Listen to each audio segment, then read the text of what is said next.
This one might make a lot of people upset with me because it might be accusing me of messing with folks' money, but hey, I can handle it.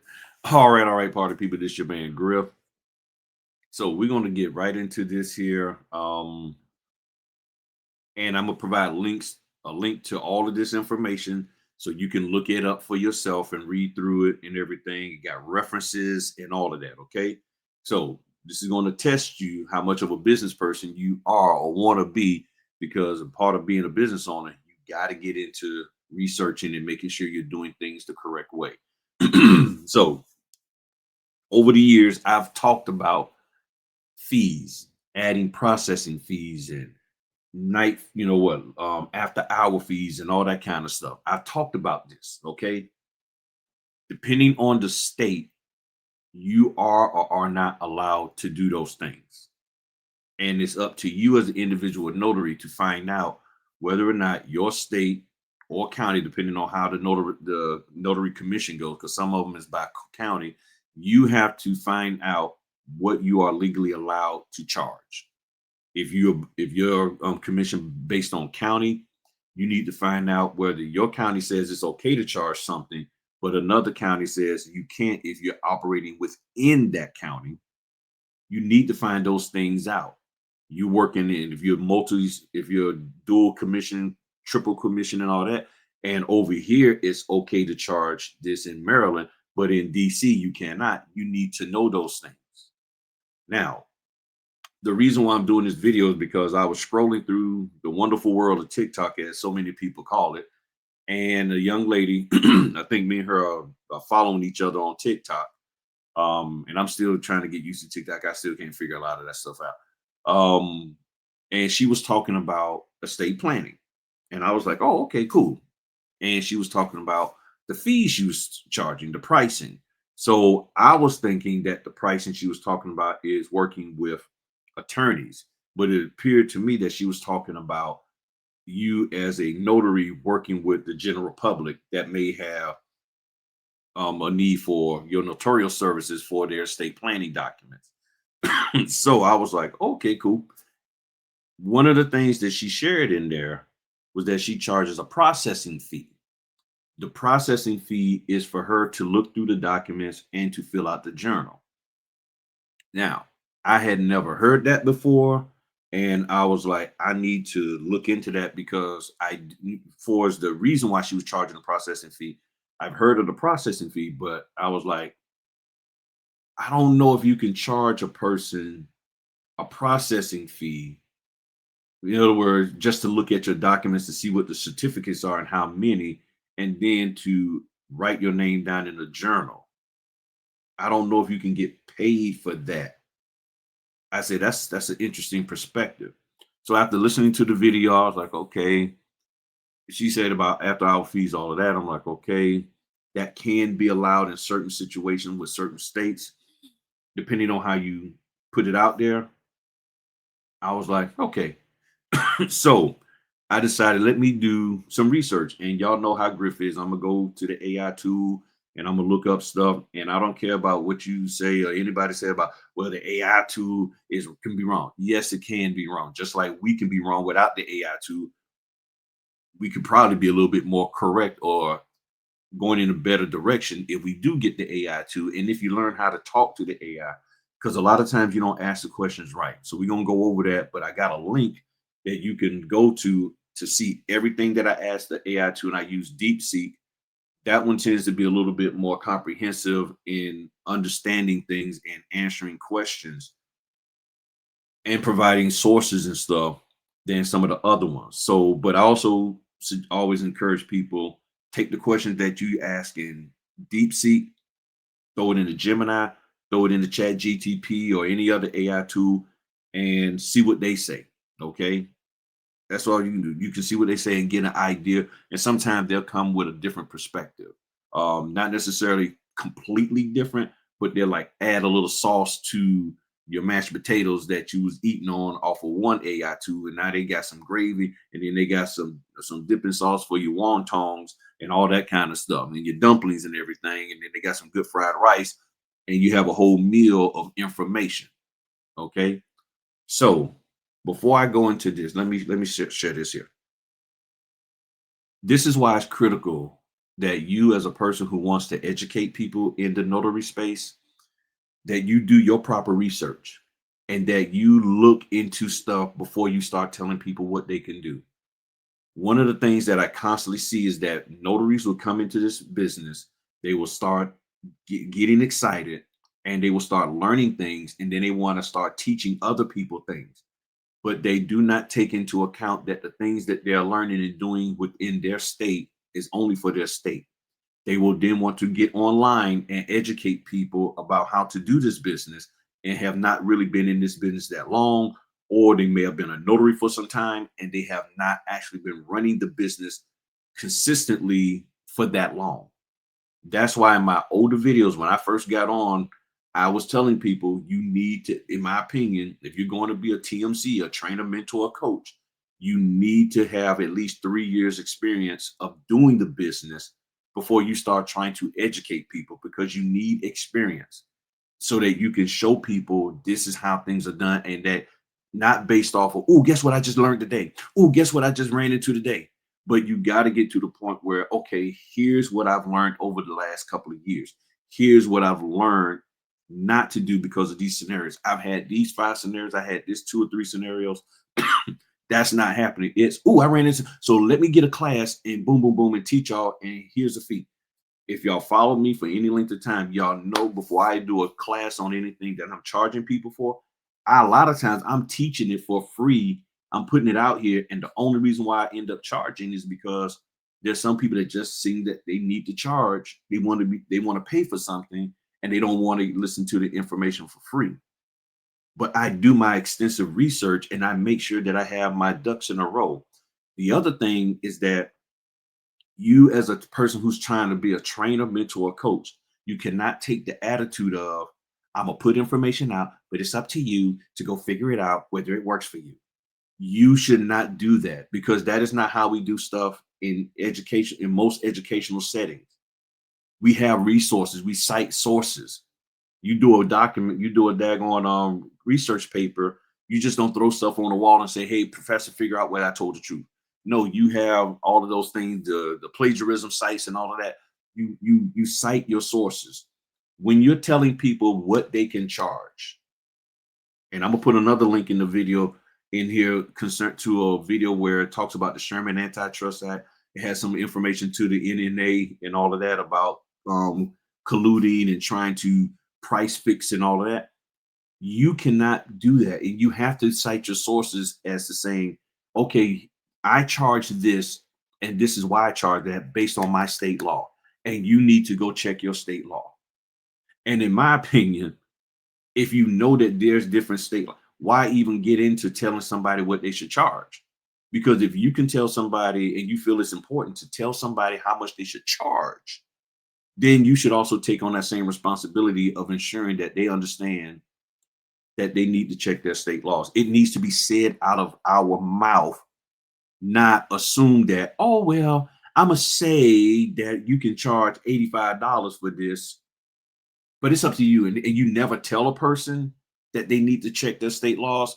They're not going to check their state laws because you're coming across as a person of authority, a person of fact, a person who has experience and knows what can and can't be done. And that's how they're going to view you. But yet you don't want them to view you as that, but yet you're talking like that. That gets confusing. And you cannot keep doing that, because there are people out here who get confused. I get the phone calls. They don't always tell me who the person is. Really, about 99% of the time, they would not tell me who the person is that has said such and such statement. But then somewhere along the line, I run across that statement or that person saying those statements. And I'm like, okay, so then I end up doing a video. So the person is in Indiana. And all of this is based off of what they shared. Okay. And this is not a personal attack against the young lady. She's cool. She's doing her thing. I think she's doing a phenomenal job. But as I say with anybody, you have to be mindful of what you say out of your mouth and not just assume that people understand that, oh, I can go check my state law. That's what I need to do before following your instructions. If you don't say it, they're not going to do it. And then sometimes you have to take time out and show them. Doing Instagram and TikTok videos, you don't always get to show people the details. That's why I like doing it here on YouTube, because I then get to share screens and show details. Okay. So I know this has been a little bit long intro. Okay. But so let me show y'all what we got going down. All right. So this is Deep Sea. This is where I got the information from. Now, one of the things I'm gonna show you a different version, a larger version. So one of the things that y'all see over here is these little links and stuff. Okay. These links here allow you to click on it and it shows you the sources. So like you see how I moused over and then down here where my face is at, you'll see the thing changes, it highlights it. Guys, you see what I'm saying? You see right there has a little highlight. So you notice like if you it highlights like that, when you get to the link, it's telling you that's the code or that's the reference for what this statement is that they're saying. You see? So then I click on that and it takes me to that reference. And then this is one of the a very, very good law site called Justia US Law. I don't know what they call that Justia. I know it's an abbreviation for something. But you go here, and I use this here a lot to get information about stuff and everything. So you can see U.S. Codes and statutes, Indiana Code, Indiana 24 Code, Title 33, course officers. This had notary publics, notary fees, dot dot dot. So this is the information that is out there. Okay. So in this link that I'm going to give you, which is oh, on here, you're going to see this here, this link. You're going to see this here. And you can see when I did this, I created it November 19th, 2025 at 12:17 in the morning. So I was up looking at TikTok and I just republished this link or made this link on today at 6:52. So we're going to get right into it. So when the lady made her statements, I simply asked the question. And I'm showing y'all also how you ask questions to the AI too. It says, I asked the question, in Indiana, what fees can a notary charge for doing notarization for estate documents? It goes through and it breaks it down. Okay. It talks about all the different things. Now, the links here probably are not going to work because I'm not signed in. So this is a public link. So if you want to, when you go here, you can just create an account and all of that. But it also shows you where the reference is coming from and all of that. So it's saying here, here's a breakdown of fees a notary may charge in Indiana according to state law. The maximum per notarization fee, the maximum fee per notary act, the notary public may charge no more than $10 per signature. Now, if anything is incorrect in here, please forgive me. You know, I didn't have time to do a deep fact check on every single little thing. But the references are here so that you can go look it up and double check and triple check. So these are what you can do. Okay. For Ron, all of that travel fee. Now, here's one of the things it says, y'all, they are required. And in some states, it has that. Florida does too when you call yourself a notary signing agent. Required to display fees. If a notary charges a fee, they are required to display in advance a list of the fees they will charge. Okay. $10 maximum limit is the maximum a notary can charge. Can charge any fee up to that amount or choose to charge no fee. Meaning you don't have to charge a fee for your notarial part. You can just charge a fee for coming out there and meeting with them. The max you can do is $10 in Indiana. You can do your notary fee for $3 or 50 cents or 1 cent. Okay, it's up to you.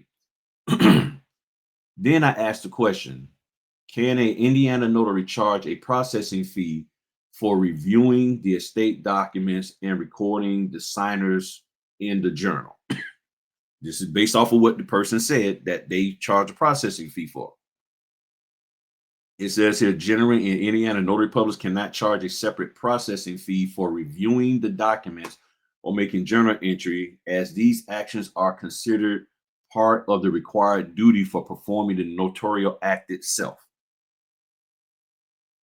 This is why you have to be mindful of what you share with people and tell them that you're doing, because it doesn't matter if you was in a state like Virginia and you said that where it's not explicitly um, written out, but then in another state, it's definitive. Like, no, you cannot do that.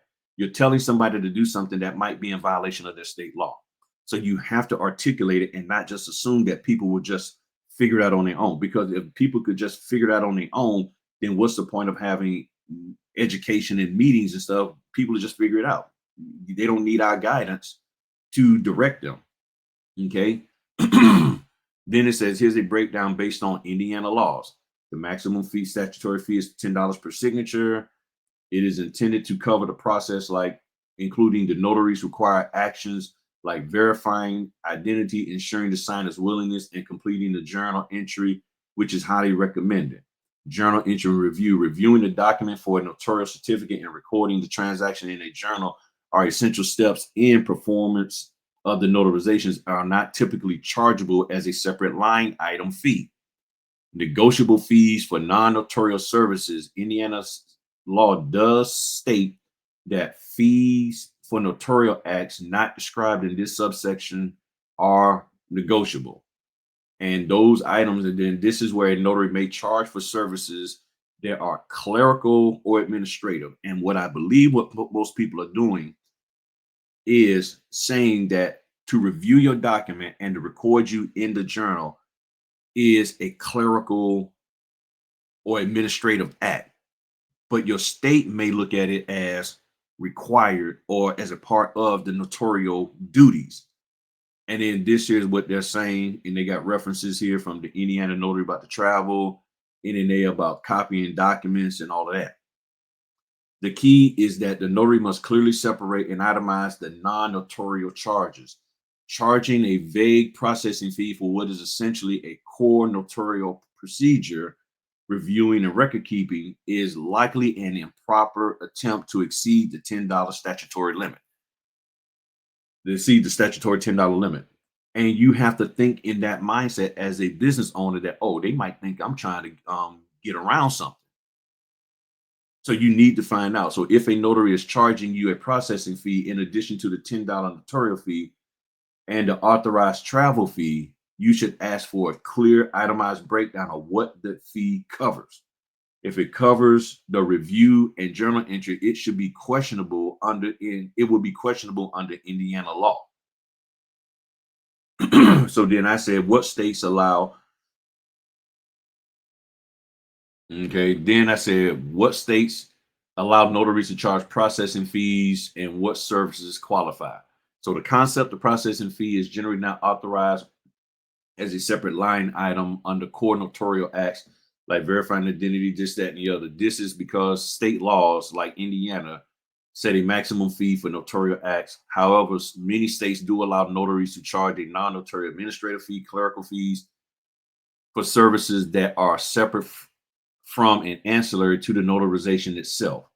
This is often where notary publics, especially mobile notary independent ones, can charge for their business expenses. So states and services and all that. So you can look through this here yourself. Then it says statutory fee is maximum. Travel fee must be separated. No vague processing fee. Charging a vague processing fee on top of the maximum notarial fee for tasks like that are inherently a part of the notarization. Again, reviewing the documents, journaling is risky and often considered improper. A notary should itemize the charges that are not the notarial act or travel. So you charging a processing fee. What am I getting for that processing fee? You're doing doom, doom, doom, doom. It needs to be itemized, okay?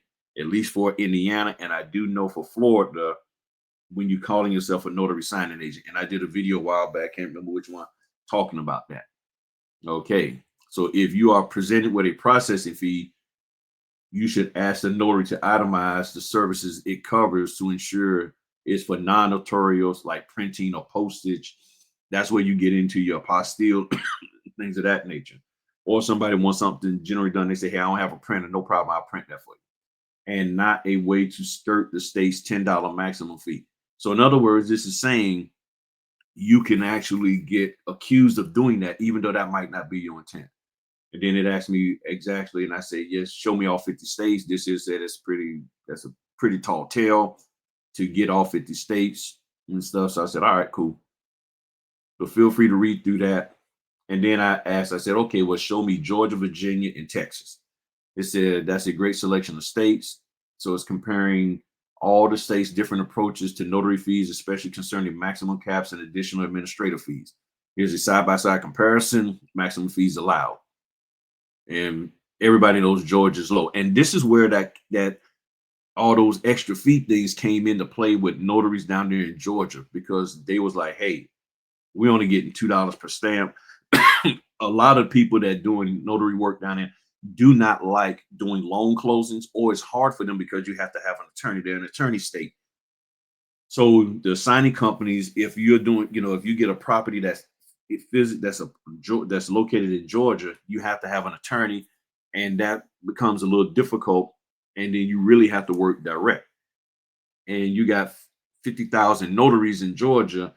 There's not enough direct work probably for all 50,000 of those notaries to work with these attorneys and stuff, and all of that. Okay. So that covers that.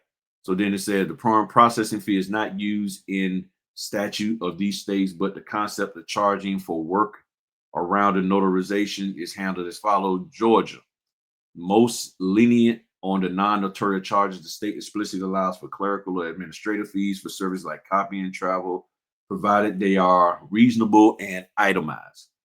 Texas, the most common for mobile notaries. Texas allows separate non-statutory travel convenience fee, which covers all the administrative and travel costs associated with the notary coming to you.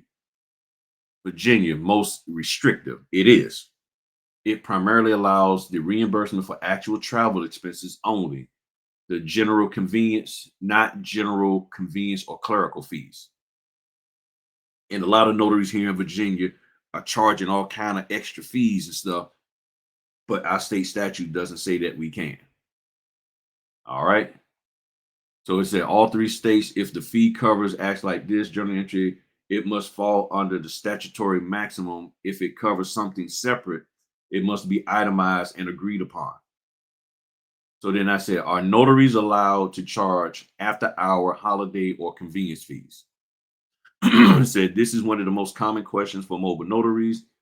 The short answer is yes. Notaries are generally allowed to charge after hours, holiday, and convenience fees, but only as a separate non-notarial business expense, not by increasing the state cap fee for the actual notarial act. Y'all learning something here. So this has been a problem, is that people are trying to charge to make up what they feel they're not getting in the individual notarial act fee. Because some states charge per stamp instead of per signature that you're stamping with. So in other words, in Virginia, if there's 3 people signing, I can't charge $10 for each one of those, which will be 30.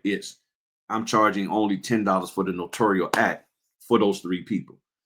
Now, if you want to call yourself getting around it, you could do a separate individual notarial certificate for each person. The problem is if the document that you're dealing with already has their information printed on there in the notarial certificate, and the certificate meets your state requirements, then doing that wouldn't make sense. Okay. And I cover that kind of stuff in my notarial certificate training. Links in the description. So let's go back here. So this here talks about all the fees, how it's laid out, a notarial act. Then it says a surcharge, a mobile notary can charge a separate pre-agreed to fee. So $40 after hour convenience fee, or $50 surcharge for the special effort and inconvenience of traveling or working outside normal business hours. That makes sense. Okay. As long as your state gives you, go ahead. Convenience fees, the legality of charging a convenience fees depend on how the state classifies them. And this is where you have to sit down and look at what your state allows to determine. So all of these people saying, hey, this is what I charge. The question you need to be asking, which none of you will, I'm just being honest, I'm not trying to be disrespectful. Let me come back to y'all for a second. A lot of you are not doing this You're asking me, which is fine, and you're asking other notaries, which is fine, but you're not asking the person who's making the statement. Show me legally that I can do this. Show me legally, matter of fact, that you can do this. That's what I want to see. And nobody's doing that. The TMCs, train them into coaches, they're not doing this and saying, hey, here's what I learned per my state law. The moment you say that, that right there can indicate to the person, well, maybe I need to check my state law. But nobody is doing it. They're saying, here's how you price your services. Point blank, period. You price them like this. Okay, I'm gonna price them like that. There's no indicator or warning, which when I was in the military, we had a thing called INW, indication and warning. There's no indicator, there's no warning that I need to check my state laws to ensure that I'm not violating things. Because the person who's sharing this information is not saying that. Please, again, don't take this personal. This is just business. Because you send your child to college or to any school, you don't want them just going there and the teacher saying, okay, yeah, this is what you need to do. And you say, okay, where's your book at? Oh, they didn't give us a book. So they teaching you, and there's no book, there's no reference materials or anything that you can go to cite this for yourself or read for yourself. No, they just told me what to do. Hey, I'm Earl Jones, the notary guru, and you can charge this. No reference material, no state statutes you're talking about, no nothing. You're just saying this out of your mouth that, hey, I charge this, and you can too. Come on. Let's use some common sense here. And I'm not trying to call anybody dumb, ignorant, stupid, or any of that, but let's just really be realistic. Just because it's money you're trying to earn doesn't mean you avoid learning how to do stuff correctly. Okay. And learning whether or not it's legal. Oops, meant to do this one. So y'all read through that. So then it says to avoid legal trouble, do not exceed the statutory thing cap. Itemize everything, disclose and agree. Make sure you disclose this up front. And that is legal because remember now, just because you think you think that you're the smartest person in the world, don't mean that them other people you're meeting with don't know notary laws or familiar with it. They could be a notary, they could be somebody who's working within that environment. You just never know. So then I ask this question here, and this is the big question here. So when a notary is hired by a business to provide notary services on their behalf, how should a notary public price those services since the client is not the general public? This is an excellent question that gets to the core of how mobile notaries make a living, particularly those who operate as independent contractors, often called notary signing agents or mobile notaries. Tell me that DeepSeek don't know what we got going on here. This is so on point. When a notary is hired by a business like a title company, mortgage lender, or law firm, the pricing structure shifts completely. The notary is not paying, the client is not paying just for the notary stamp. They're paying for a professional service. The recommended way a notary to price services for a business client is to charge a single, excuse me, all-inclusive fee for the entire assignment rather than invoicing per stamp. Now that right there, that right there just blew up a whole bunch of y'all. Let me just zoom that in a little bit more. That right there just blew up a whole bunch of people because of, doggone well, a lot of y'all, that's what y'all want to do. Y'all want to charge per stamp when y'all see some of these large documents. But this is how it operates business to business. Okay. Here's a breakdown of the two components: the statutory notary fee, legal maximum. The non-notarial services fee is negotiable. And here's a complete breakdown. Okay. I'm gonna let y'all read that. And it goes into the pricing strategy and all of that.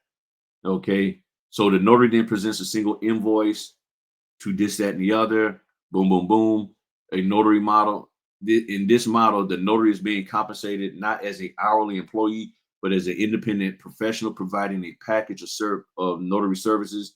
The notary signing agent work, which is why the fee is substantially higher than the statutory cap. The notary must always ensure the amount they record in their journal for the notarial act itself does not exceed the legal state maximum. Then I asked the questions. I said, so that makes me believe that a notary charging $10 per stamp, $20 travel fee, and a $50 processing fee to an individual might be an error, regardless of the notary's commission, the notary commissioning state. And they said that is a very astute observation, and you are correct. The scenario described, a notary charging this fee, that fee, and that, is highly likely to be an error and potentially illegally overcharging, regardless of the commissioning state. You see how I'm asking these questions? Here's why the specific structure is problematic. The problem is the $50 processing fee. The key issue is processing fee when dealing with the general public. This is what I learned. This is what I learned from Amy Sykes from Cyberize It. When you're dealing with the general public, you got to do with the state statutory on fees that they have. When you're dealing business to business, that's different. Now you're providing services.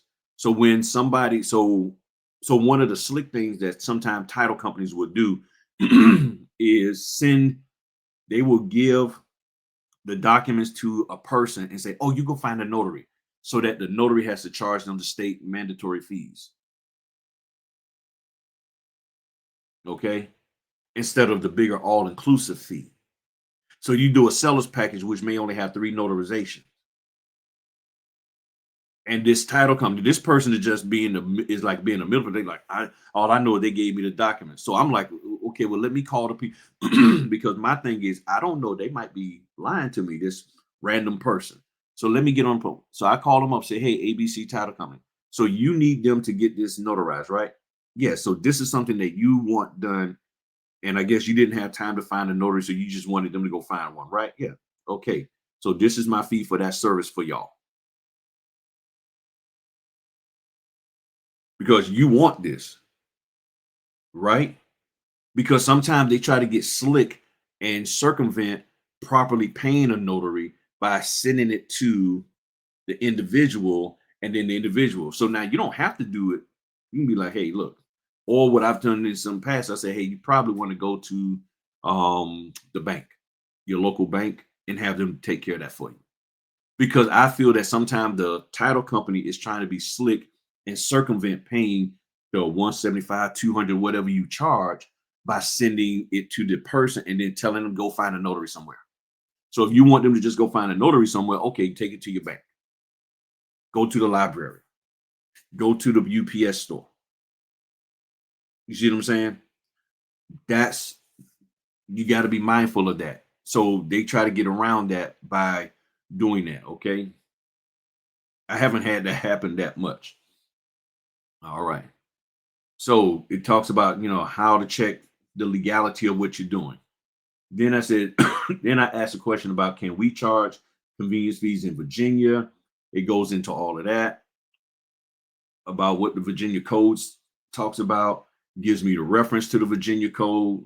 It asked me, would you like the exact statute number for the Virginia code to address that? I said yes, and it gave it to me, so it broke it down.